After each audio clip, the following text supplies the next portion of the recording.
Greetings, I am Om, your guide through the shadows and your companion in the exploration of the unknown. Today, we delve into the heart of darkness, the eerie corners of India that pulsate with tales of the supernatural.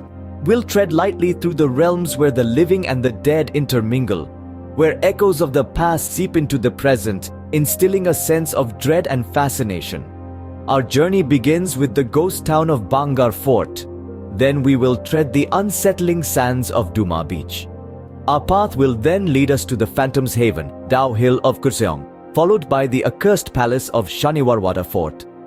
Our final destination is the enigmatic GP block of Meerut.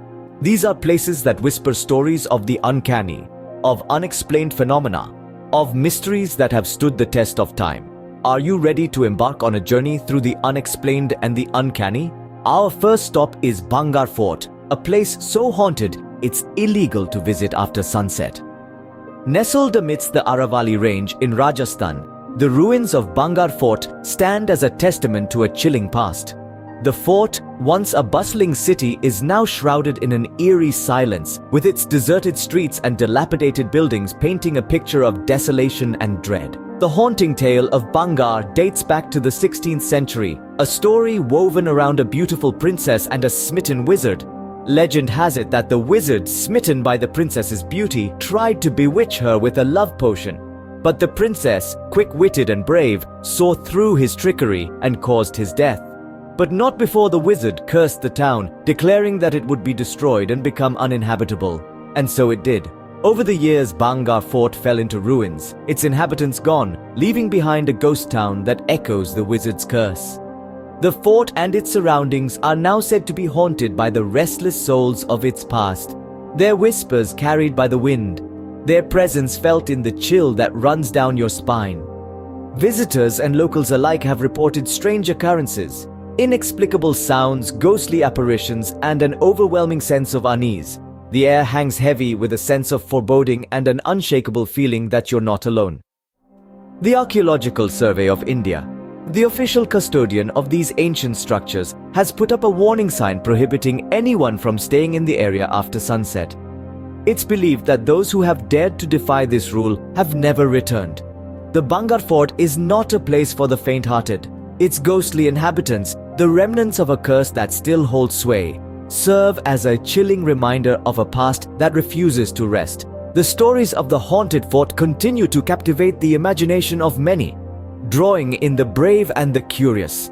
Remember, darkness falls heavily here. One must never venture after sunset. Next, we tread on the sands of Duma Beach, where the whispers of the dead are carried by the wind. This is not a place for the faint-hearted. Nestled in the bustling city of Gujarat, this beach is known for its beauty by day, but as the sun sets, an unsettling aura takes over. Duma Beach has a history that transcends the ordinary. It was once a Hindu burial ground, a final resting place for the departed souls. These sands have held the ashes of countless bodies, and it's believed that many spirits still linger, unable to move on. Visitors report hearing strange noises, whispers in the wind that seem to form words even when there's no one around. Some have heard laughter, others cries of distress.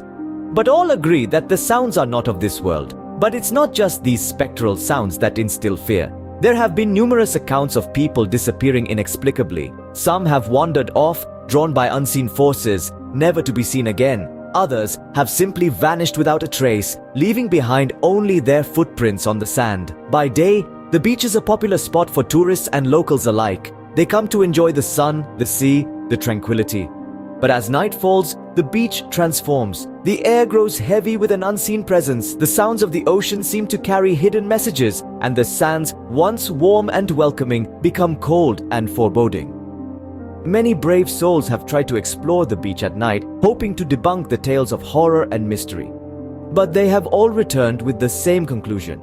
There is something deeply unsettling about Duma Beach after dark.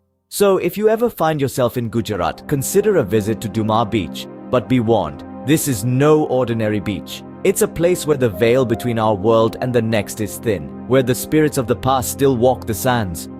Beware, for it is said that those who walk these shores at night never return. We now ascend to Dao Hill of Kurseong, where ghostly apparitions are a common sight. Nestled in the heart of the picturesque town of Kurseong in West Bengal, the serenity of Dao Hill belies its sinister reputation. This tranquil hill station, famed for its tea plantations and orchids, is also home to some of the most unsettling paranormal activity in India. At the heart of these eerie occurrences is the Victoria Boys' School, a colonial-era institution that has been the site of many a chilling tale. When the school is not brimming with the innocent laughter of children during term time, it transforms into an uncanny, silent monument, echoing with tales from the other side. One such story that sends shivers down the spine of even the most hardened skeptic is that of the Headless Boy. Numerous eyewitnesses claim to have seen this spectral figure, wandering aimlessly through the forest, disappearing and reappearing at will. His headless silhouette is said to be a foreboding omen, leaving those who encounter him with a feeling of dread. But the spectral boy isn't the only phantom that roams Dao Hill. Many visitors and residents alike have reported an unnerving sensation of being watched. This eerie feeling, coupled with the sight of shadowy figures disappearing into the dense forest, has left many unnerved and questioning their own sanity. The deserted corridors of the Victoria Boys' School are not exempt from the spectral activity. In the silence, the chilling sound of footsteps echoes, as if someone unseen is pacing back and forth, adding to the school's ghostly ambience. These tales of the supernatural have etched Dao Hill of Kurseong into the annals of Indian horror folklore, making it a must-visit destination for anyone curious about the paranormal. It's a place where the line between the living and the dead seems to blur, where phantoms walk freely and reality is often questioned. As we leave this haunted hill, remember the phantom boy may be watching. Our journey brings us to Shaniwarwada Fort, a palace tainted by betrayal and bloodshed. Located in the heart of Pune, Shaniwarwada Fort is a testament to the city's rich past. Constructed in the mid-18th century, it was once the seat of the Peshwas of the Maratha Empire until a fateful night in 1828, when a great fire engulfed the palace, leaving behind a haunting shell. But the true horror of Shaniwarwada Fort lies not in its fiery destruction, but in the chilling tale of a young prince's murder.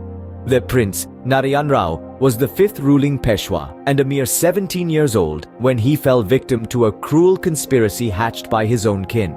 His ruthless uncle, Raghunath Rao, and aunt, Anandibai, seeking power, orchestrated a coup in which the innocent prince was brutally assassinated. The legend goes that the prince, realizing the betrayal, ran through the corridors of the palace screaming for help, but his pleas fell on deaf ears as he was chased down and killed by hired assassins.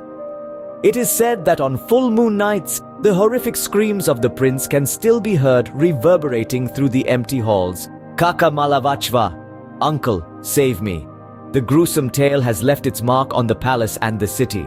Many locals swear by the eerie occurrences and the chilling screams that fill the air on moonlit nights. The fort, once a symbol of power and grandeur, now stands as a grim reminder of a treacherous act that led to the downfall of a dynasty. Despite the efforts to restore the fort, the echoes of the past refuse to be silenced. Visitors and locals alike report feeling an unsettling chill, a sense of dread as they wander the palace grounds. It's as if the spirit of the young prince still lingers, seeking justice for his untimely death. As we step away from the palace, the prince's cries for justice still echo in our ears. Our final destination is GP Block, Meerut, a place that houses not the living, but the dead. Here, the shadows dance with secrets, and the air thrums with whispers of the deceased. There's an uncanny tale that echoes in the silence of the night. It speaks of four spectral figures, men who gather around a table, their faces illuminated by the ghostly glow of a single candle. Their spectral card game goes on, oblivious to the passage of time. Yet, the tale doesn't end here. There's another apparition that haunts this place, a lady draped in a crimson sari. Her ethereal beauty is as captivating as it is terrifying. She emerges from the darkness, her figure bathed in an eerie red glow, adding another layer of mystery to the chilling aura of GP Block. These tales of the otherworldly permeate the very bricks and mortar of this place, making it a realm where reality and the supernatural coexist. As our journey ends, remember, the dead don't always rest in peace.